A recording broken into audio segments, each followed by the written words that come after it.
Now we come to the next paragraph or next turning point, I should say, in this story. After so much of sounds from waterfall, from coal burning, from furnace and everything, and also chirping of birds and other kinds of sounds, this man manages to reach the spot, very close to the iron smiths. So the next paragraph is about the incident there. It was probably on account of that noise that the blacksmith did not notice that a man had opened the gate and entered the forge until he stood close up to the furnace. Furnace मतलब जिसमें लोहे को पिघलाया जाता है, until मतलब जब तक, on account of मतलब के कारण, on account of means के कारण, noise माने शोर, ये संभवतः, probably माने संभवतः, ये संभवतः इस बहुत तरह के शोर के कारण था कि लोहार ब्लैक स्मिथ का ध्यान रैट ट्रैपर पर नहीं गया, जो कि उसके बहुत पास तक पहुंच गया था गेट खोलकर, until he had opened the gate and entered the forge. वो जो इलाका है जहां पर काम हो रहा था, वहां जब तक नहीं पहुंच गया तब तक ब्लैक स्मिथ को इसलिए नहीं सुनाई दिया क्योंकि चारों ओर शोर हो रहा था, और until he stood up to the furnace, और बिल्कुल फर्नेस के पास खड़ा हो गया. दूसरे शब्दों में शोरगुल बहुत था, और उसी शोरगुल का परिणाम था कि इसके बिल्कुल पास पहुंचने तक लोहार को पता नहीं लगा कि कोई आके खड़ा हुआ है. Surely it was nothing unusual for poor vagabonds without any better shelter for the night to be attracted to forge by the glow of light which escaped through the sooty pane. बहुत लंबा वाक्य है. And to come in to warm themselves in front of the fire. Starting, surely it was nothing unusual. ये कोई unusual नहीं था, कोई अनहोनी बात नहीं थी. क्या अनहोनी बात नहीं थी कि किसी का वहां आना. पुअर वैगाबॉन्ड, वैगाबॉन्ड मतलब जो लोग घुमक्कड़ लोग रहते हैं उनको वैगाबॉन्ड बोलते हैं. तो ऐसे जो गरीब घुमक्कड़ लोग रहते हैं, गरीब लोग रहते हैं, घूमते रहते हैं यहाँ वहाँ, इनका उस फोर्ज के पास आना, रात में शरण लेना और फोर्ज की ओर आकर्षित होना. और कैसे आकर्षित होना? By the glow of light, light की चमक से. जब लोहा पिघलता है तो पिघलते हुए लोहे की रोशनी चारों तरफ जाती है, और वो जो लाइट है वो कहाँ से दिखाई देती थी? Which escaped through the sooty panes. Soot माने होता है काजल, काजल जो लगाते हैं उसको सूट बोलते हैं. सूटी पेन्स मतलब कांच के जो खिड़कियों में लगे रहते हैं उसे ग्लास पेन बोलते हैं. The glass panes were sooty. Why were they sooty? Because of the smoke coming from the furnace. लगातार जो धुआं फर्नेस से आ रहा था उससे ग्लास पेन में काजल जैसा काला हो गया था, और वो काले ग्लास पेन से जो प्रकाश दिखाई देता था, ग्लो ऑफ लाइट, वो लोगों को, ऐसे वैगाबॉन्ड लोगों को, ऐसे घुमक्कड़ लोगों को आकर्षित करती थी ताकि वो वहाँ रात में शरण लें और थोड़ी गर्मी मिले, ठंडक से राहत मिले. बहुत लंबा वाक्य है. The blacksmith glanced only casually. जो लोहार था, to glance माने देखना, सरसरी नज़र से देखना. Glance मतलब सरसरी नज़र से देखना. So the blacksmith glanced only casually. उन्होंने सरसरी नज़र से casually देखा. किसको? ये रैट ट्रैप मैन को. उसकी तरफ एक नज़र ऐसा घुमा दी.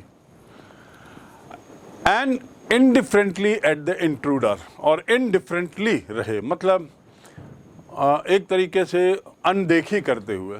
इनडिफरेंट रहना मतलब कुछ प्रतिक्रिया नहीं करना। उन्होंने उसको देखा कैजुअली, काम कर रहे थे अपने लोहार का, लोहा पिघल रहा है, गर्म हो रहा है, कोयला डाल रहे हैं, बहुत सारी गतिविधियाँ चलती रहती हैं, उसमें लोहार लोग व्यस्त थे। जब उन्होंने देखा अरे कोई पास आया तो वैसे ऐसा देखा और फिर अपने वापस काम में लग गए। So they looked casually, not seriously. And indifferently मतलब एक तरीके से उसके प्रति इनडिफरेंट रहे, उसके प्रति उन्होंने कोई विशेष ध्यान नहीं दिया।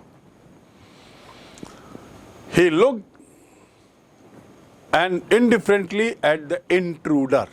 इंट्रूडर मतलब क्या होता है? इंट्रूडर मतलब होता है घुसपैठिया। कौन था घुसपैठिया? Rat trap salesman, rat trap beggar, rat trap rag man was intruder, जो घुस गया था। इंट्रूड करना मतलब घुस जाना, इंट्रूड करना मतलब घुसपैठ करना। Don't intrude into my affair, don't intrude into my problems, मेरी समस्या में मत घुसो। You are trying to intrude into a matter which is not yours, तुम एक ऐसे मामले में घुसने की कोशिश कर रहे हो जो तुम्हारा नहीं है, तो उससे बना इंट्रूडर। सो इंट्रूडर को उन्होंने अनदेखा किया, एक उदासी के तरीके से देखा और अपने काम में लग गए। टू एस्केप मतलब नज़र से बचना, टू एस्केप मतलब बच निकलना। तो which escaped through the sooty panes, light जो है जो कांच के काजल का कोयले से काले रंग से लदी हुई थी, उस कांच से भी ये रोशनी जो निकल गई जाती थी, उस रोशनी को देखकर बहुत से लोग ऐसे वैगाबॉन्ड जो हैं, कैसे वैगाबॉन्ड? पुअर, गरीब तबके के जो लोग यहाँ वहाँ भटकते रहते थे, वो लाइट देख के आ जाते थे इस उम्मीद में कि यहाँ शरण मिलेगी, रात में सो पाएंगे, गर्मी मिलेगी, शरीर गर्म होगा। He looked the way people of his type usually did, और उसने भी उसी तरीके से देखा जैसे इस तरह के आदमी लोग देखते हैं। लोगों ने उसको देखा होगा, अनदेखा किया, अनजाना आदमी था ही, और ऐसे बहुत से लोग आते रहते हैं, क्योंकि ऑथर ने कहा है कि poor vagabond used to come, तो आते रहते हैं। तो इन लोहार लोगों ने ज़्यादा ध्यान नहीं दिया, अनदेखा किया। जैसे ही उन्होंने जैसा किया, इसने भी वैसे ही दूसरे तरीके से किया जैसा बाकी लोग करते हैं, बाकी जो वैगाबॉन्ड्स आते हैं। He looked the way people of his type usually did, सामान्यतया रैट ट्रैप प्रकार के, जो रैट ट्रैप मैन के तरह जो वैगाबॉन्ड जैसा करते थे, इसने भी वैसे ही व्यवहार किया, सामान्य बर्ताव किया। And with long beard dirty ragged, उसके लंबी दाढ़ी थी, गंदा था, फटे चीथड़े कपड़े थे, ragged, and with a bunch of rat trap dangling on his chest, और उसके चेस्ट में लटक रहा था रैट ट्रैप, जो उसके पास कुछ थे बेचने के लिए उसने बनाए थे, वो रैट ट्रैप डैंगल कर रहे थे। डैंगल करना मतलब लटकना। That man is dangling on the wire, on the electricity wire. A squirrel is dangling on the electrical wire. Dangle करना मतलब लटकना, लटकते रहना। तो उसका जो शरीर था, फटे चीथड़े कपड़े थे, लंबी दाढ़ी थी, गंदा दिख रहा था, और उसके अलावा रैट ट्रैप उसके शरीर में लटका हुआ था। उसने भी ऐसी अनदेखी जैसे कहा, लेकिन he asked permission to stay, उसने फिर रुकने के लिए अनुमति मांगी। He asked permission to stay and master blacksmith nodded, और उसमें से जो मुख्य लोहार था ना, सिर हिला दिया, ठीक है। नॉडेड ए हॉटी कंसेंट, हॉटी कंसेंट मतलब बॉस जैसा, हॉटी कंसेंट मतलब बॉस जैसा, घमंडी जैसा। हाँ ठीक है, आ जाओ, घमंडी जैसे उसने सिर हिला दिया। नॉड करना मतलब सिर हिलाना, और उसने कहा ठीक है, क्योंकि इसने पूछा, he asked for permission to stay, रुकने के लिए उसने अनुमति मांगी। तो जो मोइन लोहार था उसने सिर हिला दिया, थोड़ा घमंड दिखाते हुए, और कंसेंट माने सहमति, टू गिव कंसेंट टू, सहमति देना। I have given my consent to him for joining the picnic, मैंने अपनी सहमति पिकनिक में जाने की दे दी है। A haughty consent without honoring him with a single word, without honoring, to honor मतलब सम्मान करना, सम्मान से बोलना, और बिना सम्मानजनक पूर्व उसने कुछ बोला भी नहीं। किसने? मुख्य लोहार ने, बस सिर हिला दिया, हाँ ठीक है रह जाओ, और बोलने का भी कष्ट नहीं किया। लोहार ने बोलने की भी चेष्टा नहीं की, कुछ कहने की भी चेष्टा नहीं की। क्यों? क्योंकि ऐसा उसके यहाँ हमेशा होता रहता था। लोग आते थे लाइट देख के, इस उम्मीद में रात में सोएंगे, और इस प्रकार ये भी आया तो पूछा, इन्होंने कहा ठीक है रह जाओ। He asked permission to stay and the master blacksmith nodded a haughty consent without honoring him with a single word, बिना एक शब्द कहे, बिना एक शब्द कहने की चेष्टा किए उसने उसको सिर हिला के कह दिया ठीक है। The tramp did not say anything, ये जो ट्रैम्प था घुमक्कड़, इसने भी कुछ नहीं कहा। आइदर, आइदर और, इसने भी कुछ नहीं कहा। आइदर बना है भी, इसने भी कुछ नहीं कहा। He had not come there to talk, ये ट्रैम्प जो है वो वहाँ बात करने थोड़ी आया था। He had not come there to talk, but only to warm himself and sleep. केवल अपने शरीर को गर्मी देने के लिए आया था और सोने के लिए आया था। तो इसको भी कोई दिक्कत नहीं हुई, ना लोहार ने कुछ कहा ना इसने कुछ कहा, लेकिन हाँ सिर के इशारे से अपनी सहमति मिल जाने पर यह भी चुप रहा। यहाँ तक तो सब ठीक था, और इस प्रकार ट्रैम्प को थोड़ी राहत मिली कि चलो अनुमति तो मिल गई, रात तो गुजर जाएगी। आप याद करिए ट्रैम्प यहाँ पहुँचा कैसे। वो पहुँचा था मेन रोड छोड़कर गली में, जंगल की पगडंडियों में घुस गया था। और पगडंडियों में क्यों घुसा था? क्योंकि उसने 30 क्रोनर अपने पुराने होस्ट के यहाँ से चुरा लिए थे। तो डर से कि कहीं पकड़ा ना जाऊं, वो वहाँ गलियों में, पगडंडियों में घुस गया और भटक गया। भटकते भटकते जब उसे कहीं रास्ता नहीं दिखा तो बहुत समय निकल गया। तो अब वो रात गुजारने के लिए शरण में जाता है, देखता है तो ये उसको फोर्ज मिलता है, आयरन स्मिथ मिलते हैं, आदि आदि। ये आपको याद रखना जरूरी है। यहाँ तक सब ठीक रहा। In those days the Ramjo iron mill was owned by a very prominent iron master. जिस समय की एक कहानी है, उस समय रैमजो आयरन मिल जो था, जहाँ पे लोहे का काम होता था, इस्पात का काम होता था, उसका मालिक एक बहुत प्रोमिनेंट, प्रसिद्ध आदमी था। प्रोमिनेंट माने प्रसिद्ध। Whose greatest ambition was to ship out good iron to the market. Ambition माने लक्ष्य। उसका सबसे बड़ा लक्ष्य था कि बहुत बढ़िया क्वालिटी के उत्तम गुणवत्ता वाले लोहे शिप आउट करेगा बाजार में। बाजार में उसके बहुत अच्छी गुणवत्ता वाले लोहे जाएंगे, ऐसा उसका सपना था, उसका लक्ष्य था, एम्बिशन था, उसकी आकांक्षा थी। He watched both night and day to see that the work was done as well as possible. वो लगातार दिन रात नज़र रखता था। टू वॉच मतलब नज़र रखनी, कि जो काम हो रहा है वो क्वालिटी का हो रहा हो। Work was done as well as possible, जितना अच्छा काम हो सके उतना अच्छा, जितना अच्छा कर सकते हैं उतना अच्छा करें। अर्थात जितना अच्छा लोहा बना सकते हैं उतना अच्छा लोहा बनाने का वो प्रयास करवाता था और एक नज़र रखता था अपने काम पे। And this very moment he came into the forge on one of this nightly rounds of inspection. और उसी क्षण वो ऐसे ही नज़र रखने के उद्देश्य से जैसे आता था, तो ऐसे उसी क्षण वो फिर से फोर्ज में आ गया। कौन? मालिक। One of the nightly rounds of inspection. Inspection करना मतलब निरीक्षण करना।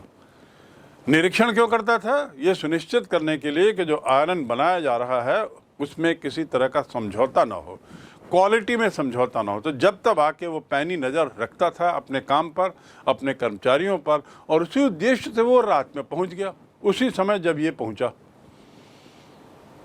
ये ट्रैम्प जब पहुंचा, रैट ट्रैप ट्रैम्प जब पहुंचा, उसी समय ये भी पहुंच गया मालिक। Naturally, the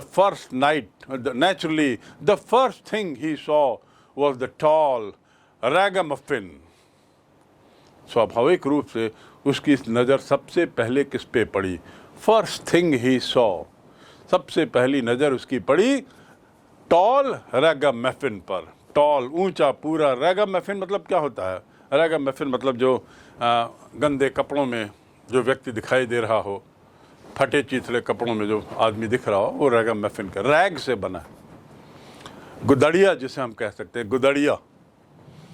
सब तरफ का बाल अस्त व्यस्त, केश अस्त व्यस्त, दाढ़ी, कपड़े फटे हुए, नहाया हुआ नहीं, थका हारा दिख रहा है, संकन चीख हैं यहाँ पर लटका हुआ है उसके रैट ट्रैप। तो बड़ा एक अजीब आदमी दिख रहा था, उसको रैगामफिन कहते हैं। तो सबसे पहली नज़र जैसे ही मालिक अंदर घुसा, उसकी नज़र इस पे पड़ी, ऊंचा पूरा दिख रहा था। Who had eased his way so close to the furnace? To ease one's way मतलब आसानी से रास्ता बना लेना, आसानी से पहुंच जाना। ईज माने सरलता, आसान। ईजी, आप जानते हैं ना, ईजी मतलब सरल। This question is easy. I can do this question with ease. मैं यह प्रश्न बड़ी सरलता से कर सकता हूँ। This is an easy question and I can do this question with ease. I reached Mumbai with ease. मैं बड़ी सरलता से मुंबई पहुंच गया। तो रैगामफिन को उसने देखा जो बड़ी सरलता से वहां तक पहुंच गया था। और इतना ही नहीं, सरलता से वहां पहुंच गया फर्नेस के पास, और उस फर्नेस के गर्मी के कारण उसके जो कपड़े थे, गीले कपड़े, वो नमी में जंगल में पता नहीं कितने घंटों से घूम रहा था। पसीना भी अलग आ रहा होगा, यद्यपि जगह बहुत ठंडी थी, लेकिन जब लगातार आप चलोगे तो पसीना आएगा। नमी थी कपड़ों में। So steam rose from his wet rags. फटे चीथड़े कपड़ों से भाप निकल रही थी। वो भाप कहाँ से आ रही थी? फर्नेस की गर्मी से उसके कपड़े की नमी उड़ रही थी। Steam rose from his wet rags. Wet माने गीला। The iron master did not follow the example of the blacksmiths. Did not follow. Iron master ने blacksmith जैसा व्यवहार नहीं किया। blacksmith का उदाहरण का अनुकरण नहीं किया। मतलब blacksmith लोगों ने क्या किया था? अनदेखा किया था, उदासी दिखाई थी। इसने वैसा नहीं किया। He did not follow. To follow मतलब करना, आगे का कार्य करना। He did not follow the example of the blacksmiths. उसने blacksmith जैसा, अन्य blacksmith लोहारों जैसा व्यवहार नहीं किया। Who had hardly deigned to look at the stranger. जिन्होंने स्ट्रेंजर को देखने की चेष्टा भी नहीं की। To be deigned to, चेष्टा करना। और स्ट्रेंजर मतलब मैंने बताया अजनबी। स्ट्रेंज मतलब विचित्र, strange behaviour. I met my old classmate and his behaviour was strange. मैं अपने एक पुराने क्लासमेट से मिला जिसका व्यवहार बड़ा अजीब था, विचित्र था, अजूबा था, स्ट्रेंज। और उससे बना स्ट्रेंजर। स्ट्रेंजर मतलब अजनबी, अनजान व्यक्ति। Who had hardly deigned to look at the stranger. जिन्होंने स्ट्रेंजर को, अनजान व्यक्ति को देखने की चेष्टा भी नहीं की थी। ऐसा उदाहरण का अनुकरण वो जो मालिक था उसने नहीं किया। अर्थात मालिक ने कुछ और किया। मालिक चुप नहीं रहा। जैसे लोहारों ने देखा और एक तरीके से अनदेखा करते हुए सिर हिला के बोला हाँ ठीक है सो जाओ, और अपने काम में लग गए। आयरन स्मिथ के व्यवहार जैसा उसके मालिक ने नहीं किया। ही वॉक्ड क्लोज टू हिम। क्या किया उसने? जो मालिक है वो उसके पास तक गया। किसके पास? स्ट्रेंजर के पास। स्ट्रेंजर कौन? ये rat trap man. Walked close to him, looked him over very carefully, और उसको देखा, ध्यान से देखा, लुक्ड हिम ओवर, पूरा ऊपर से नीचे तक ध्यान से देखा, केयरफुली, ध्यान से, then tore off his slouch hat to get a better view of his face. Tore off, slouch, slouch मतलब झुका हुआ, ये भी स्लाउच है, ऐसा जो झुक जाते हैं उसे स्लाउच कहते हैं। ऐसा झूला भी होता है, स्लाउच झूला, जिसमें यू कैन स्लाउच, ऐसा झुक सके बैठ सकते हो।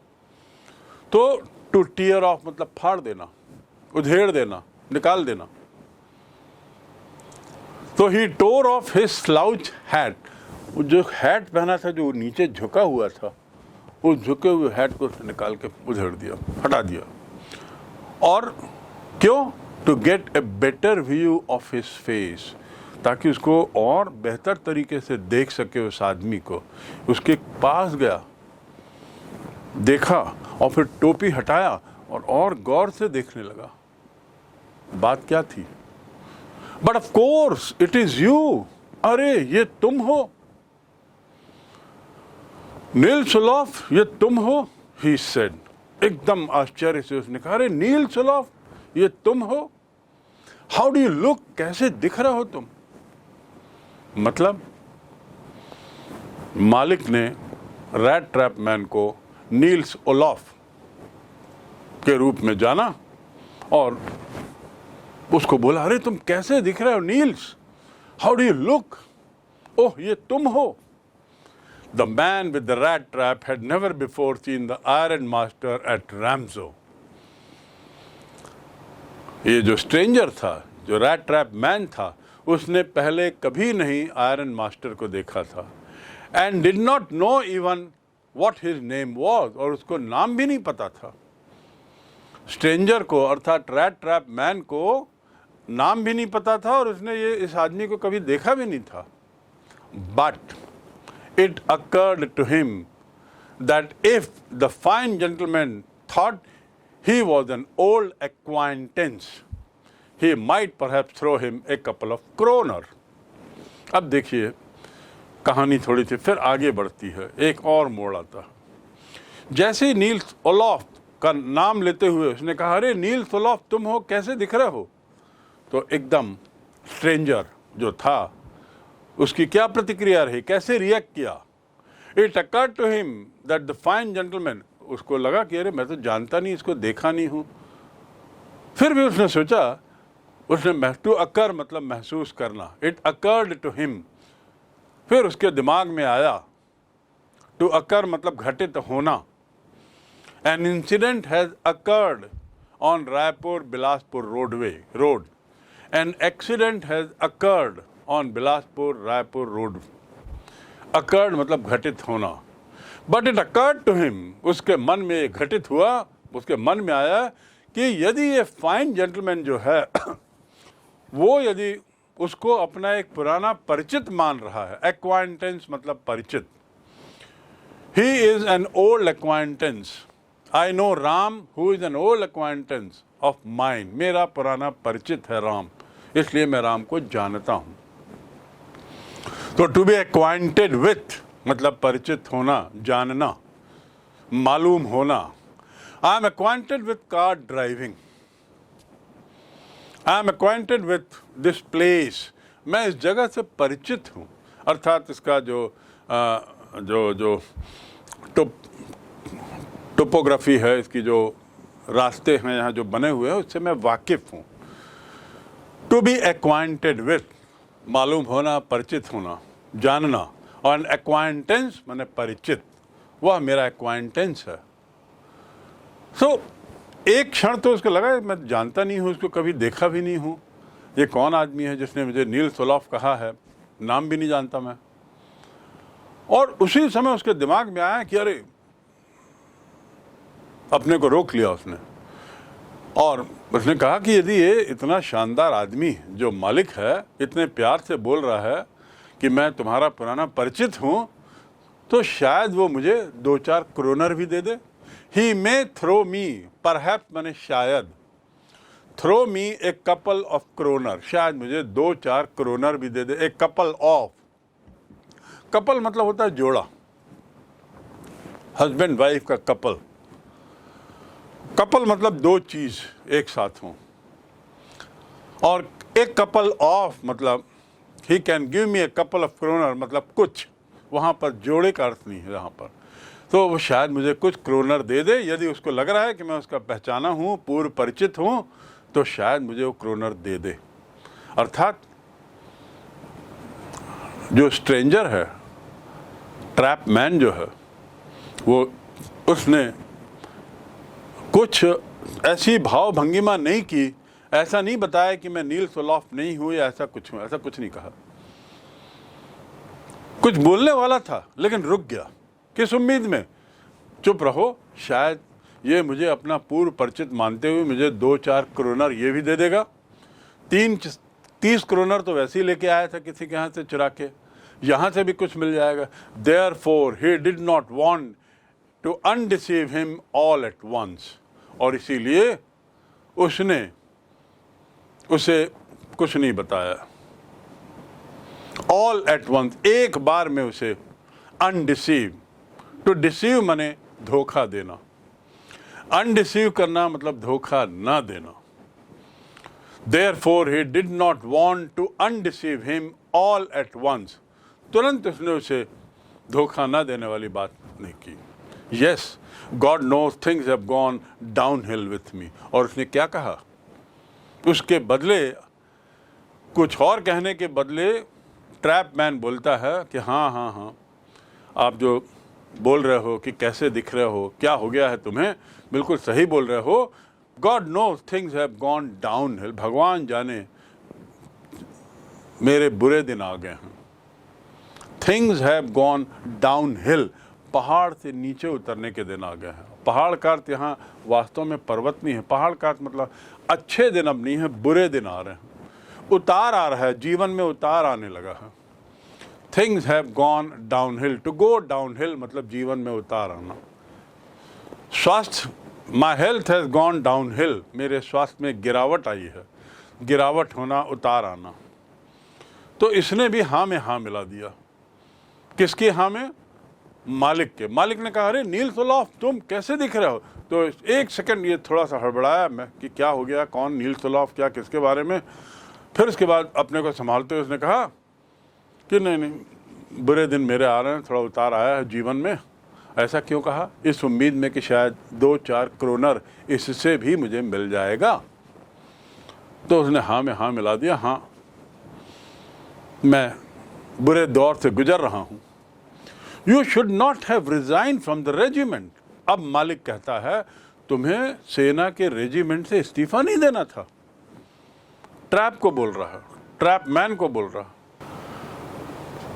ऐसा वो ट्रैप को बोल रहा है, ट्रैप मैन को बोल रहा है, मतलब कि तुम्हें आर्मी से इस्तीफा नहीं देना था। रेजिमेंट मतलब आर्मी का एक टुकड़ी, उसको एक रेजिमेंट बोलते हैं।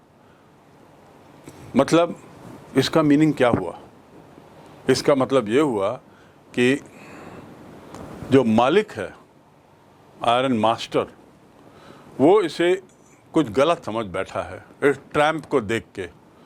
उसको वो नील्स ओलॉफ अपना पुराना दोस्त समझ बैठा है, जो कभी आर्मी में रहा होगा, और इसलिए वो कह रहा है, अरे तुम कैसे दिख रहे हो, तुम आर्मी क्यों छोड़ दिया? You should not have resign, तुम्हें इस्तीफा नहीं देना था। Said the iron master, that was the mistake, ये तुमने बहुत बड़ी गलती की थी आर्मी से इस्तीफा देके। If only I had still been in service at that time, it never would have happen. यदि मैं उस समय नौकरी में रहता जब तुमने इस्तीफा दिया था, तो मैं कतई ये होने नहीं देता। क्या नहीं होने देता? कि नील्स ओलॉफ का आर्मी से इस्तीफा नहीं स्वीकार करने देता, क्योंकि वो तो उसको नील ओलॉफ मान के बैठा था, अपना पुराना परिचित मान के बैठा था। और परिचित मानते हुए उसने कहा कि यदि तुम आर्मी में रहते तो अच्छा रहता, तुमने आर्मी छोड़ी, अच्छा नहीं किया, it was a big mistake. और यदि मैं उस समय रहता ना, तो तुम्हारा इस्तीफे की सिचुएशन कतई मैं आने नहीं देता, अर्थात तुम इस्तीफा नहीं देते, मैं स्वीकारता नहीं। और फिर आगे कहता, well now of course you will come home with me. चलो छोड़ो, अब तो मेरे साथ तुम घर चलो, अब तुम मेरे साथ घर चलोगे, now you will come with me, अब तुम मेरे साथ घर चलो। और ऐसा कह के उसके पास जाता है, तो ले चलता है। आप समझ रहे हैं कि यहाँ पर एक मोड़ आ रहा है इस कहानी में, कुछ मिसअंडरस्टैंडिंग हो रही है। आयरन मास्टर ट्रैम्प को नील्स ओलॉफ अपना पुराना परिचित मान बैठा है और पूरे विश्वास से अब उसको ले जाता है। पहली जो घटना हुई थी जिसमें एक होस्ट अकेला था बेचारा, उसने भी ऐसे ही विश्वास किया था इस पर और घर में रात सोने के लिए व्यवस्था की थी, खिलाया पिलाया था और सुबह ये पैसा लेके भाग गए थे। अब यहाँ दूसरी बार आयरन मास्टर ने इसको विश्वास में लिया। आयरन मास्टर ने गलती से सोचा कि ये मेरा मित्र है, पुराना पहचाना परिचित है, मित्र नहीं पुराना परिचित है, और अब ऐसा मानते हुए वो बोलता, अब चलो तुम मेरे घर चलो, you will come home with me. अब हम अगले पैराग्राफ में, अगली सिचुएशन में, वहाँ से आयरन मास्टर इसको लेके चल पड़ता है अपने घर, ये मानते हुए कि नील्स ओलॉफ को मैं ले जा रहा हूँ, मेरा पुराना परिचित आर्मी में जो था और उसकी कैसी हालत हो गई है, इसको थोड़ा सा राहत चाहिए। So to go up to the manor house, manor मतलब बंगला, to go up to the manor house and be received by the owner like an old regiment comrade. comrade मतलब सहयोगी, रेजिमेंट के पुराने सहयोगी जैसा इस ओनर के साथ मैनर में उसके बंगले में जाना ट्रैम्प को पसंद नहीं आया। That however did not please the tramp. To please मतलब खुश होना। ट्रैम्प को उसमें कोई खुशी नहीं हुई, उसे अच्छा नहीं लगा, बड़ा अजीब लगा कि मैं ना जिसका पुराना परिचित हूँ, ना मैं इस्तीफ़ा वगैरह कोई है, कुछ है, और ये मेरे को ले जा रहा है, तो बड़ा अजीब लगा, अनकंफर्टेबल लगने लगा। आप समझते हैं ना कि किसी के घर ले जा रहे हैं तो कैसा लगेगा अनजाने में, भले ही आपकी दिक्कत हो, आपको ले जाया जा रहा है, but you will not feel happy at going to somebody's house and depending on him. So here now this man Nils Olof, जो ट्रैम्प था उसको नील्स ओलॉफ मानते हुए आयरन मास्टर उसको ले चलता है अपने बंगले की ओर, और रास्ते में ये सोच रहा है ट्रैम्प कि ये सब गलत हो रहा है, मुझे अनकंफर्टेबल लग रहा है, I don't want to go to his house. No, I couldn't think of it, he said, looking quite alarmed.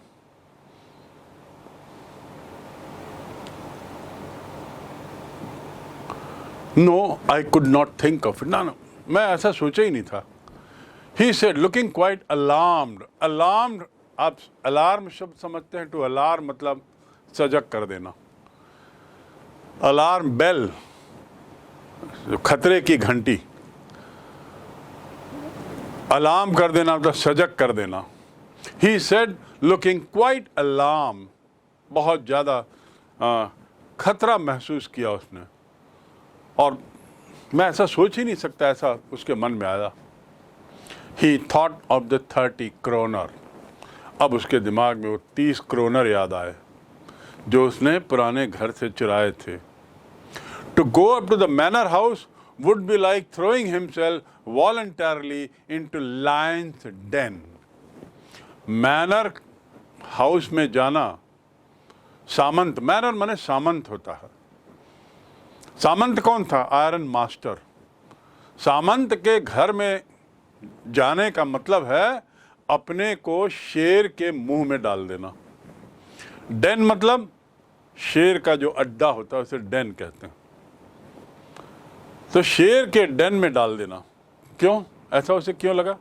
क्योंकि उसकी जेब में 30 क्रोनर था, कुछ और पता नहीं क्या क्या क्या क्या उसके मन में डर आने लगा. He thought of 30 kroner. To go up to the manor house, वहां तक जाना मतलब would be like का अर्थ होगा, वहां तक जाने का अर्थ होगा अपने को throw himself, अपने को फेंक देना. कहाँ?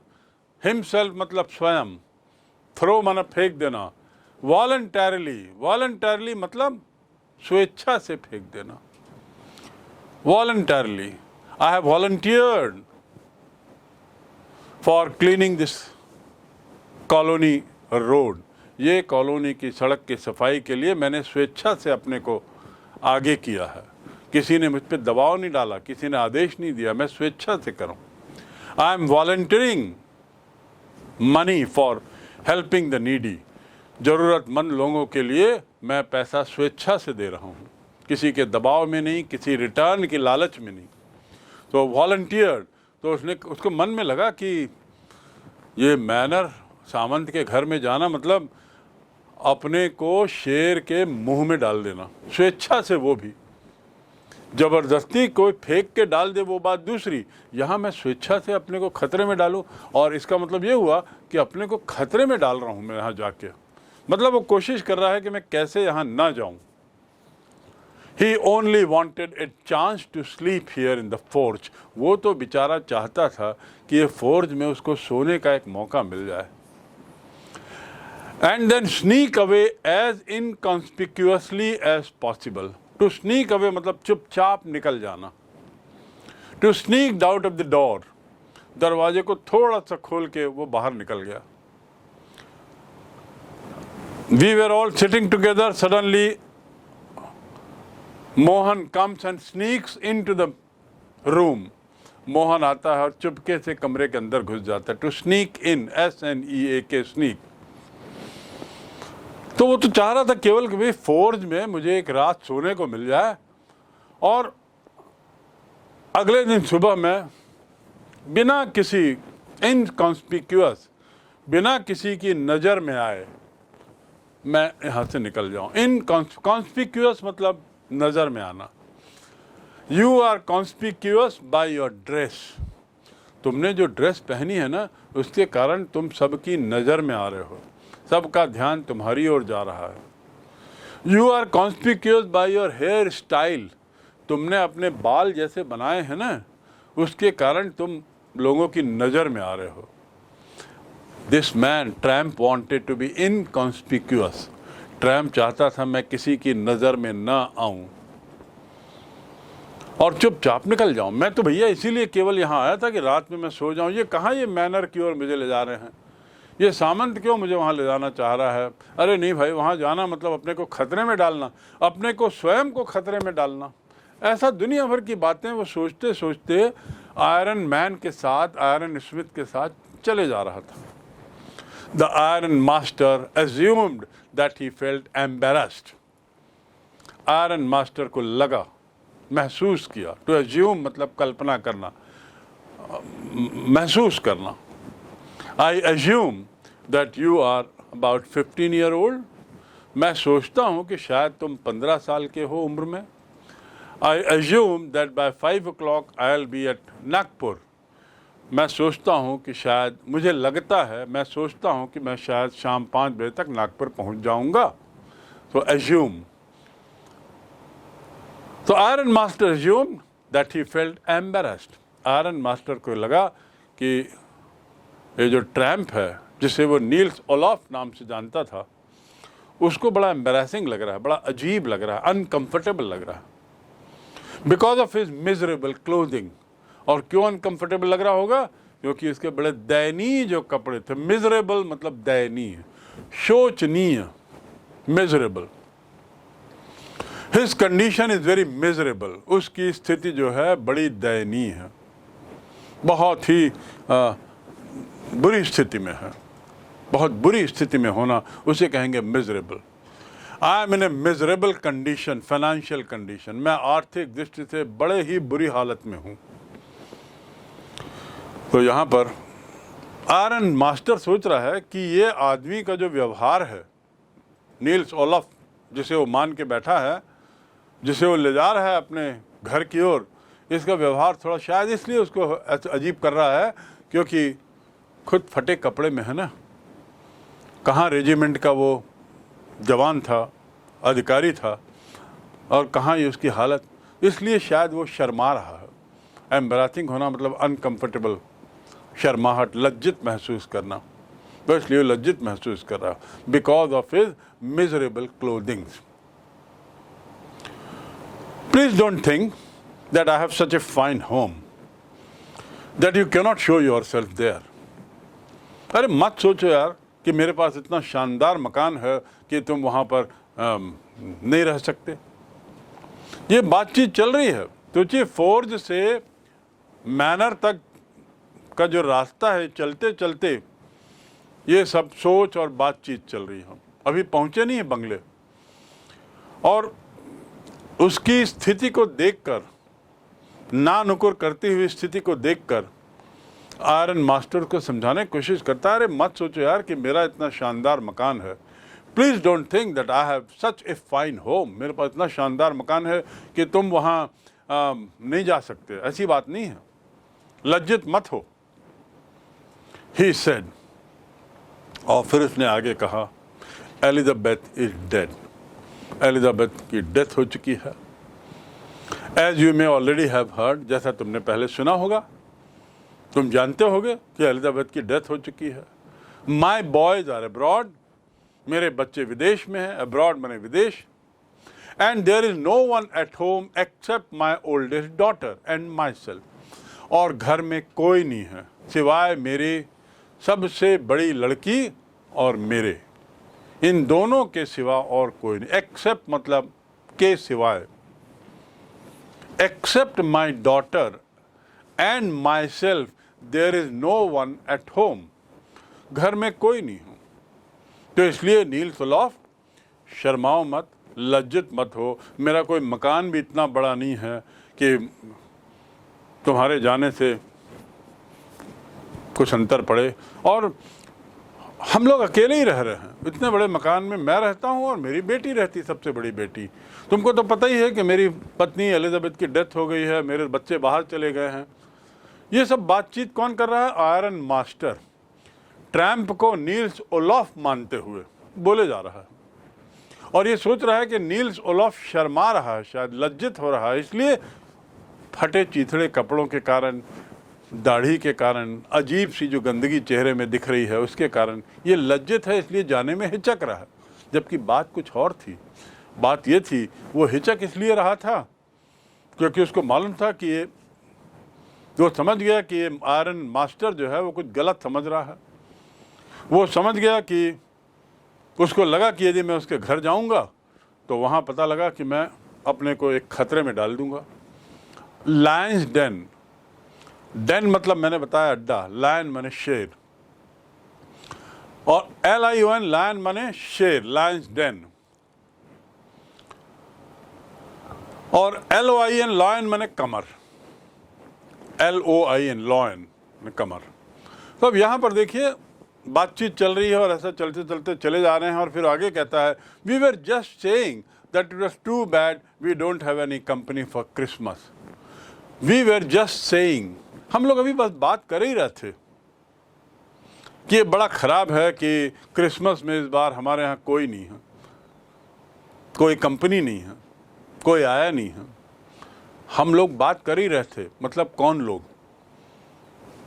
आयरन मास्टर और उसकी जो ओल्डेस्ट डॉटर थी, उसमें उनके बीच में बातचीत हुई थी कि अरे देखो क्रिसमस आ रहा है, घर में कोई नहीं है, आमोद प्रमोद मज़े से क्रिसमस मनाएं, बड़ा बोरिंग होगा। इट वॉज टू बैड, बहुत ख़राब बात, ये बहुत ख़राब है that we don't have any company for Christmas, कि क्रिसमस के लिए हमें किसी की कंपनी नहीं मिल रही है।